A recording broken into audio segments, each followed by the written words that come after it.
Hola, bienvenidos al módulo 4 del curso Evaluación en la Universidad. En esta oportunidad vamos a trabajar en detalle sobre el diseño de rúbricas de evaluación. Es el cuarto y último módulo. Lo destinaremos a profundizar en la construcción de rúbricas, a analizar algunos errores frecuentes que solemos cometer al diseñarlas y a analizar cómo se utilizan para la evaluación de los aprendizajes en el ámbito universitario. Comencemos entonces a trabajar en profundidad cada uno de los puntos necesarios para poder construir una rúbrica. En el módulo anterior, revisamos tres componentes principales, ¿recuerdan? Por un lado, los criterios de evaluación, que son la descripción de los rasgos específicos que queremos evaluar. Por otro lado, los niveles de desempeño o escalas, que es la valoración tanto cuantitativa o cualitativa que vamos a realizar a nivel conceptual. Por último, las evidencias, también llamadas descriptores, que son las observaciones que nos indican la descripción de cada nivel de desempeño en detalle. En la pantalla podemos ver una descripción del esquema básico para la construcción del instrumento. Vamos a analizar en detalle cómo diseñar una rúbrica analítica. ¿Por qué este tipo de rúbrica? Porque es la que requiere mayor nivel de complejidad. Estas rúbricas o guías se presentan en forma de tabla para de esta manera poder cruzar la información respecto de lo que se quiere evaluar con los distintos niveles de logro esperados o posibles para cada uno. Es importante seguir una serie de pasos para ordenar y organizar el trabajo. Sobre esto vamos a hablar un poco más adelante. Retomemos el tema de la definición de los criterios de evaluación, que lo comenzamos a ver en el módulo anterior. Definir y escribir los criterios muchas veces resulta complejo. Recordemos, como vimos previamente, que los criterios de evaluación son los aspectos en los que voy a evaluar al estudiante. Aquellos temas y actividades en los que estoy esperando que el estudiante trabaje los desempeños que quiero evaluar. Los criterios entonces nos ayudan a medir el grado de adquisición de contenidos y de competencias. ¿Cómo definir estos criterios? Vamos entonces a retomar los pasos sugeridos que conversamos hace unas pantallas. Enfaticemos sobre todo algunos pasos que nos pueden ayudar a pensarlos y definirlos. En primer lugar, definir qué competencia se quiere evaluar relacionada obviamente con los contenidos enseñados. En segundo lugar, vamos a definir los resultados de aprendizaje que queremos evaluar. Para esto me pregunto qué quiero que mis estudiantes aprendan y cómo lo voy a evaluar. Luego, debo pensar en las evidencias que voy a querer o necesitar observar dentro de lo que podemos y va a ser posible con nuestra evaluación. Esto nos va a permitir pensar si el criterio está bien o mal definido. Las evidencias pueden ser de conocimiento, desempeño, producto o conducta de los estudiantes. También retomaremos sobre este tema. Por último, el último paso es pensar las tareas o actividades en las que voy a buscar observar los logros o la calidad de los aprendizajes de los estudiantes. Antes de continuar, vamos a recordar de qué hablamos cuando nos referimos a las competencias. Esto puede ayudar mucho a pensar y definir qué criterios voy a evaluar para poder comprobar el nivel de calidad de los aprendizajes alcanzados por los estudiantes. Cuando hablamos de competencias, hacemos referencia a la capacidad de poner en práctica los conocimientos, habilidades y características de la personalidad adquiridas de forma integral en contextos diferentes. En este sentido, hablamos de distintos aspectos, incluimos así saberes teóricos, habilidades prácticas y actitudes o comportamientos personales. Para esto puede ayudarnos la taxonomía de Bloom, para categorizar los aprendizajes de los estudiantes, para pensar en la complejidad del proceso cognitivo que queremos que logren los estudiantes y de esta forma focalizarnos en las competencias que queremos integrar. La taxonomía de Bloom fue pensada por una corriente psicológica en los Estados Unidos, encabezada por la Escuela de Chicago, quienes estaban muy preocupados por cómo se aprende y cómo evaluar a los aprendizajes. Se comprobó rápidamente que no todas las acciones cognitivas tenían la misma complejidad. Por ejemplo, no es lo mismo recordar cierto dato que analizarlo o valorarlo. Bloom desarrolló entonces una jerarquía de los objetivos educativos para categorizar las metas educativas, diseñado específicamente para ayudar a docentes a definir claramente los objetivos de aprendizaje y crear formaciones efectivas que satisfagan las necesidades de los estudiantes. Este tema nos da pie y vamos a ayudarnos a pensar en el próximo aspecto. ¿Qué son los niveles de desempeño? Recordemos que los niveles de desempeño o calidad nos permiten evaluar el nivel de logro en una tarea o evaluar el nivel de rendimiento en la elaboración de una tarea por parte de los estudiantes. En la pantalla pueden ver distintos ejemplos de cómo nombrar o categorizar estos niveles de desempeño. Sin embargo, a continuación retomaremos una tabla armada según la taxonomía de Bloom que puede ayudar a pensar esas categorías en función de los procesos cognitivos que se busquen. Como mencionábamos, puedo tomar esos procesos cognitivos para ayudarme a armar los niveles que quiero incluir en la rúbrica de evaluación. Pueden utilizarse todos los niveles, son 6 en esta propuesta de cuadro basada en la taxonomía de Bloom, aunque también pueden elegirse algunos de acuerdo con lo que se busca evaluar. La idea es pensar en al menos 4 niveles de logro, para evitar de esta manera centrar en un solo nivel en el medio todos aquellos logros que son mayores al nivel básico, pero no suficientes para el nivel más elevado a alcanzar. Como se puede observar en el cuadro, puedo revisar qué tipo de proceso cognitivo quiero alcanzar y, de acuerdo con esto, orientarme tanto con el verbo como con las preguntas que podrán ver en la parte inferior para definir y redactar en detalle y con mayor claridad las evidencias que voy a evaluar en cada uno de los niveles de logro o desempeño para cada criterio elegido. Este cuadro lo pueden encontrar en los materiales para descargarlo y utilizarlo como recurso para la construcción de sus propios instrumentos. Luego de haber definido los criterios de evaluación y los niveles de desempeño a alcanzar según los procesos cognitivos que pretendo que los estudiantes pongan en juego, llegó la hora de definir las evidencias. Recordemos que las evidencias son los aspectos a evaluar y observar en cada nivel de desempeño. Es importante no usar adverbios para no caer en ambigüedades. También es importante utilizar un lenguaje claro que sea comprensible para los estudiantes y mantener la coherencia entre el criterio definido y las evidencias descritas en las observaciones. También es importante considerar o evitar medir dos elementos juntos en un mismo criterio. Esto puede complicar mucho a la hora de observar y evaluar.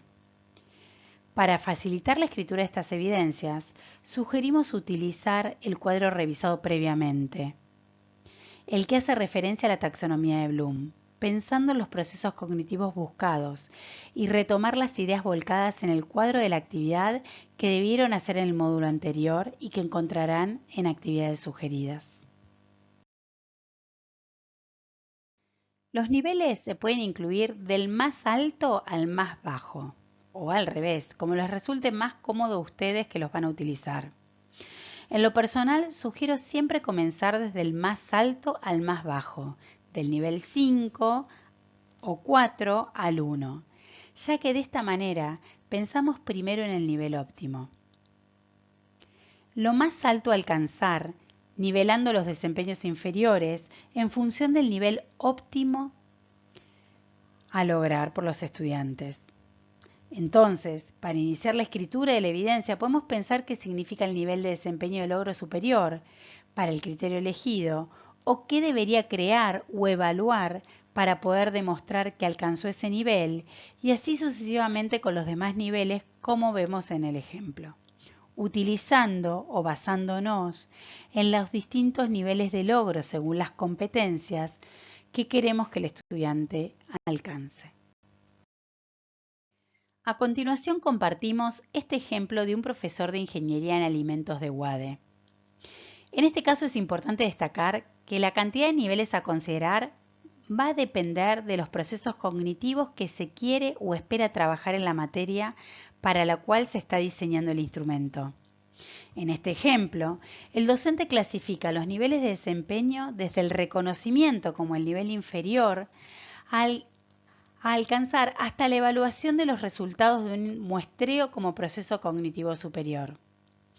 Para esto, el estudiante primero reconoce, después comprende, luego puede aplicar y analizar para pasar al nivel superior, siendo capaz de evaluar los resultados de un muestreo ambiental e identificar causas de los desvíos, asignando grados de responsabilidad de impacto en las medidas a tomar. Luego de describir cada parte de la rúbrica y de revisar un ejemplo concreto, vamos a enumerar algunos errores frecuentes cuando construimos rúbricas. Los fuimos mencionando en los diferentes apartados del módulo. El primero es la ambigüedad. Ya lo hemos mencionado al hablar sobre la escritura de las evidencias. Es uno de los errores más frecuentes, utilizar adverbios para redactar las evidencias. Por ejemplo, siempre, casi siempre, a veces, nunca. Bien adecuado, regular, deficiente. Si bien creemos que simplifica la redacción, a la hora de aplicar la rúbrica para registrar las observaciones se vuelve confuso.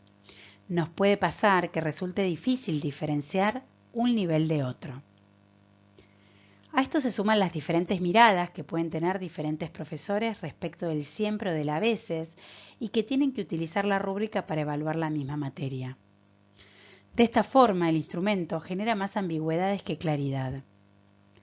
Una solución para evitar esta ambigüedad, sugerida por varios especialistas, es utilizar, como se mencionó previamente, las categorías de la taxonomía de Bloom para pensar y escribir los descriptores, también llamados evidencias de cada nivel de logro. Por ejemplo, analizar, evaluar, crear. También lo destacamos en el ejemplo del profesor de UADE, que vimos previamente. De esta manera, de paso, se puede pensar en los procesos cognitivos involucrados o esperados tanto de orden inferior como superior. Ya compartimos en la pantalla anterior el cuadro con la descripción de cada proceso cognitivo, palabras claves y preguntas orientadoras. Sugerimos que lo descarguen y lo tengan siempre a mano. Otro de los errores es la evaluación de múltiples aspectos, es decir, de más de un aspecto en el mismo nivel de logro. Es importante evaluar un solo aspecto a la vez, ya que de esta forma será más sencilla la observación y la identificación del logro alcanzado por el estudiante. Por ejemplo, si estamos evaluando la claridad en la redacción, sería importante diferenciarlo de la presentación del trabajo, por ejemplo. Por último, parafrasear dos descripciones de desempeño en dos niveles diferentes. Esto sucede cuando se intenta redactar los distintos descriptores con la misma información. De esta forma, lo que hacemos es escribir de forma diferente, pero los mismos logros a alcanzar. Esto no ayuda a la hora de revisar las observaciones y evaluar al estudiante. Resulta confuso y complejo luego que se encuentre en un nivel de logro u otro. Para esto es importante describir claramente el descriptor o evidencia del desempeño que debe lograr en cada uno de los niveles. Y cada nivel, a su vez, debe ser diferente al anterior o al posterior, mostrando la progresión con claridad. Para esto es importante definir los criterios de evaluación de forma clara y sintética también, para que podamos buscar evidencias observables con aspectos que puedan brindarnos información precisa, sin necesidad de sumar muchos aspectos a evaluar para buscar evidencias en cada indicador.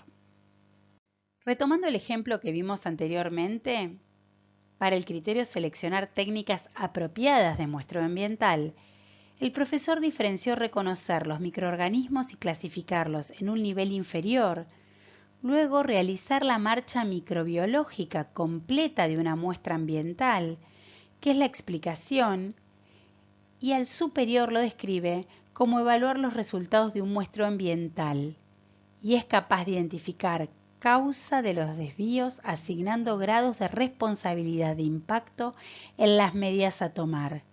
Se muestran claramente los 3 procesos cognitivos.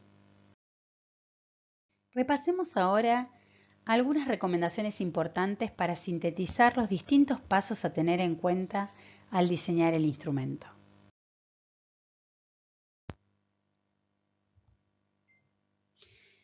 Primero, seleccionar los resultados de aprendizaje a evaluar y los contenidos que quieren que aprendan los estudiantes en un periodo específico de formación. Esos que van a revisar y evaluar a través de una actividad o proceso definido. Tomarse el tiempo para determinar qué desean que los estudiantes aprendan con esa tarea o consigna. ¿Por qué la diseñaron? ¿Qué sucedió la última vez que la realizaron con algún grupo de estudiantes? ¿Cuáles son sus propias expectativas respecto del logro? Si es el caso, es recomendable analizar trabajos anteriores elaborados por los estudiantes con la misma consigna y seleccionar el mejor de estos para tomarlo como modelo. En segundo lugar, dar un título a la rúbrica. Este título debe ser claro y representativo. Mostrar lo que se va a evaluar. Puede escribir el contenido del tema, de la materia o de las competencias o objetivos que se hayan seleccionado para medir con el instrumento. Las actividades de esta fase se enfocan en los detalles particulares de la tarea o consigna y en los objetivos de aprendizaje específicos que se espera que los estudiantes analicen o alcancen al finalizarla. Debe haber coherencia entre los objetivos y la tarea. En el paso número 3, van a definir los criterios de evaluación. Elegir qué es lo que van a evaluar. Organizar los resultados de las 2 fases anteriores, agrupando expectativas similares para establecer tanto las dimensiones como los aspectos a evaluar con la tarea o la consigna del trabajo práctico que hayan elegido. También se determina, expresado en porcentaje, la importancia relativa de cada aspecto en el desarrollo de la tarea. Por último, describir cada nivel de desempeño de cada una de las observaciones o evidencias. Definir los niveles de desempeño esperados y describir una gradación de la calidad de estos frente a cada uno de los aspectos a evaluar. Cada nivel es claramente diferente del siguiente y tal diferencia tiene que ser progresiva. La redacción de los criterios de desempeño debe ser muy clara, especialmente para los estudiantes. De esta forma, debemos pensar en distintos elementos. Por un lado, las categorías o aspectos que se esperan evaluar. Por otro, los niveles de logro o desempeño que se presentan en forma de escala que permite la valoración tanto cuantitativa como cualitativa. Estos niveles de desempeño van a ser trabajados a partir de observaciones que van a permitir describir cuál es el nivel en que se encuentra el estudiante con relación a un criterio específico. Y en este caso, vamos a hablar de las evidencias. Antes de cerrar este módulo, me gustaría contarles la consigna del trabajo final. La van a encontrar en la plataforma, como también van a encontrar los materiales para poder realizarla. Una carpeta con ejemplos de rúbricas realizadas por colegas en las ediciones 2023, organizadas por facultades y el cronograma de entrega. La idea es que puedan diseñar y elaborar una rúbrica en forma individual de una de las materias dictadas en WADE. También se puede modificar o entregar alguna ya elaborada previamente para alguna de las materias que están dictando. Es importante que el instrumento que diseñen les sea útil y puedan ponerlo en práctica a la brevedad. Algunos aspectos importantes a considerar. Debe tener al menos 4 aspectos o criterios a evaluar. Considerar al menos 4 niveles de desempeño desagregados, incluyendo descriptores o evidencias para cada uno de los criterios a evaluar. Pueden incluir o no la ponderación de cada criterio. Además, pueden descargar y utilizar la siguiente plantilla que están viendo en pantalla de la plataforma. También van a encontrar una versión en Excel para quienes les resulte más amigable. Y no olviden el reservorio de rúbricas de ediciones anteriores realizadas por colegas que podrán ser utilizadas como modelos o ejemplos u orientadoras para sus propias rúbricas. Bueno, hemos llegado al cierre de este módulo y por lo tanto del curso. Sintetizando lo trabajado, revisamos cómo con las rúbricas se pueden evaluar los conocimientos, es decir, lo que queremos que los estudiantes conozcan, comprendan, analicen y apliquen, también sus procesos. ¿A qué nos referimos con procesos? Cómo los estudiantes aplican esos conocimientos en situaciones de la vida real. Además, analizamos en detalle cómo diseñar una rúbrica analítica. Elegimos este tipo de rúbrica porque es la que requiere mayor nivel de complejidad. Por último, revisamos en detalle, además de analizar algunos ejemplos, cada uno de los pasos para el diseño. Selección de resultados, definición de criterios de evaluación y cómo describir los niveles de desempeño, redactar evidencias y diseñar nuestra propia rúbrica. Como en cada módulo, les dejo bibliografía complementaria para profundizar sobre los temas trabajados. Les recomiendo especialmente el texto de Ahumada sobre la evaluación auténtica, un sistema para la obtención de evidencias y vivencias de los aprendizajes, que les va a resultar muy útil para la construcción del instrumento. Como cierre de este curso, me gustaría compartir con ustedes una frase que resulta muy significativa para reflexionar sobre la evaluación en la universidad. Todos somos genios, pero si juzgas a un pez por su habilidad de trepar árboles, vivirá toda su vida pensando que es un inútil. Es importante pensar claramente los objetivos de aprendizaje y sugerir las metas a alcanzar en pos de alcanzar estos objetivos. Los instrumentos que van a permitirnos obtener evidencias de estos aprendizajes no son un tema menor, deben ser pertinentes y por sobre todo, siempre pero siempre, deben compartir toda la información con los estudiantes desde el principio de las clases. Esto les permitirá realizar evaluaciones más equitativas, objetivas y por sobre todo, medir con mayor eficacia los resultados alcanzados. Muchas gracias por su participación, entusiasmo y dedicación. Para mí fue un placer preparar este curso para ustedes. Recuerden que queda a disposición un encuentro sincrónico de participación optativa para revisar dudas en el avance de sus trabajos finales. La fecha la van a encontrar en el cronograma. Espero que el curso les haya resultado de utilidad. Hasta una próxima oportunidad.